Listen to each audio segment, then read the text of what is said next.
ظاهرا خانم یکی از بچهای سپاه زنگ زده دلتنگی کرده. فرمانده پادگان هم صبح اومد سر صبحگاه گفت همه متحلا برن خونه‌شون به خانمشون سر بزنن. نه خانم پیش خودش چی فکر کرده؟ خیلی بی‌انصاف بوده خدایی. بی‌انصاف؟ جنگ دیگه. حالا نفهمیدین کاری کی بوده؟ نه والله. تو صف صبحگاه که وایساده بودیم این یکی با یکی تنه میزد میگفت که خانم تو بوده، اون یکی هم به یکی میگفت نه خانم تو بوده. خلاص همه با هم دیگه میگفتن. ولی اینم بگم نسا بچه‌ها خیلی دعاش کردن. هی میگفتن خدا پدر مادرشو بیامرزه. به به دست در. موزه باش نسوز. چی میخوای اینقدر پا هیچی خودم میارم. بگو من میارم. بابا دیروز همسایه یکم حلیم آورده گذاشتم رو گاز گرم شده میخوام برات بیارم. بشین من میارم. دست در میدونی من چند وقت با حلیم نخورده بودم؟ محمد جان اون دارچین و ظرفارم بیار. دارچین بله که میاری.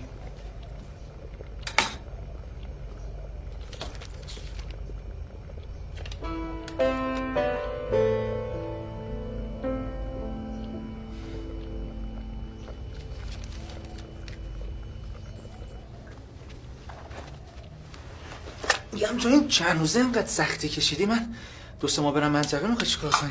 وای حالا تو رو خودت تو دل منو خالی نکن. آخرش که چی؟ صبر میکنم. تو اگه جای خانم زنگ میزدی چجوری میگفتی؟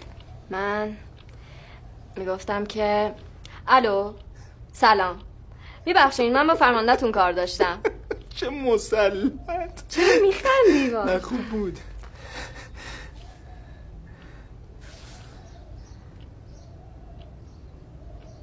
میگم نسا تو به اینکه من شهید بشم هم فکر میکنی؟ به دلتنگی بعدش چی؟ محمد جان ولی من فکر میکنم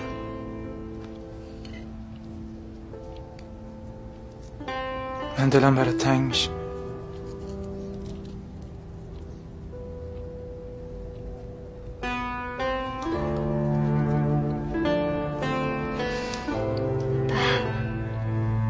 بوی دارچین.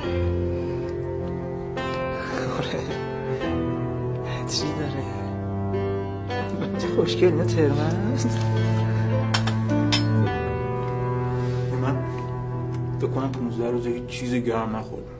این اولش. باور کن اولش همش من چیز دارم بخوام نخوام تو آتیشم دور از چشم. منی که طاقت دوری چند روزه رو نداشتم دوریای چند ماهی جنگ و صبوری کردم و بعد از شهادتش دوری یک عمر رو زندگی کردم.